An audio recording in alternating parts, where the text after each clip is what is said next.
From the 1960s through the early 2000s, NASA dominated satellite missions. They launched weather satellites, communication networks, scientific tools, and even top-secret government satellites. At its peak, NASA was launching multiple satellites a year, driving innovation and space dominance. But now, if you check NASA's recent missions, there are fewer and fewer satellite launches from them directly. So what changed? First one, rise of private space. Here's the big shift: private companies are taking over. SpaceX, Blue Origin, Rocket Lab, these companies can build and launch satellites faster and cheaper than NASA. NASA no longer needs to handle every satellite launch. They outsource the job. It saves time, money, and resources. In fact, in 2023, more satellites were launched by SpaceX alone than all government agencies combined. NASA now focuses on high-level goals, like deep space exploration, not basic satellite work.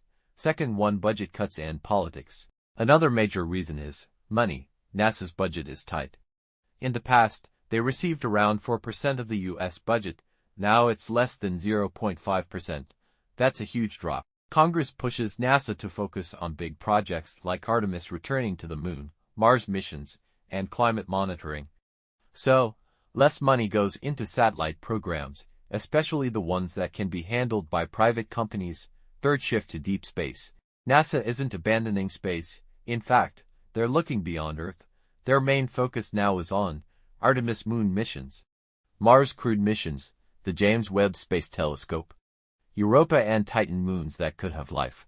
These missions take decades of planning and billions in funding.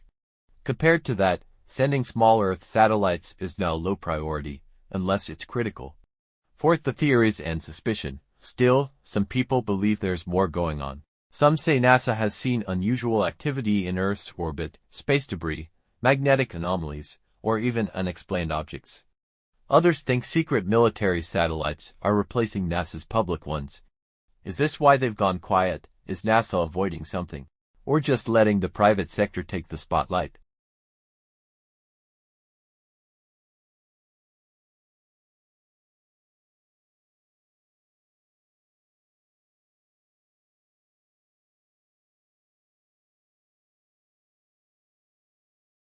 NASA's golden era, 020 to 115. From the 1960s to early 2000s, NASA ruled the skies. They launched hundreds of satellites for weather tracking, GPS, science experiments, communications, even military surveillance. At its peak, NASA was launching multiple satellites every year, driving space innovation forward. The iconic Landsat program, the Hubble Space Telescope, and early weather satellites were all part of this golden age.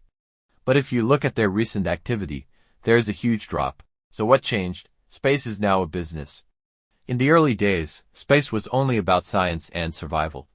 Satellites helped with weather, defense, and exploration. But today, space is a business, a multi-billion-dollar one. Communication, internet, GPS, Earth monitoring, companies are flooding space with satellites. And NASA, it was never designed to compete in a commercial market. That's where SpaceX, Amazon's Project Cooper, OneWeb, and dozens more come in. NASA's budget problem. NASA is funded by the U.S. government. That means they have to wait for Congress to approve their money every year. And each time, their budget is debated, cut, delayed, or redirected. Building and launching a satellite through NASA takes years of paperwork and politics. Meanwhile, private companies can launch in weeks. They don't need permission, they need money and a rocket.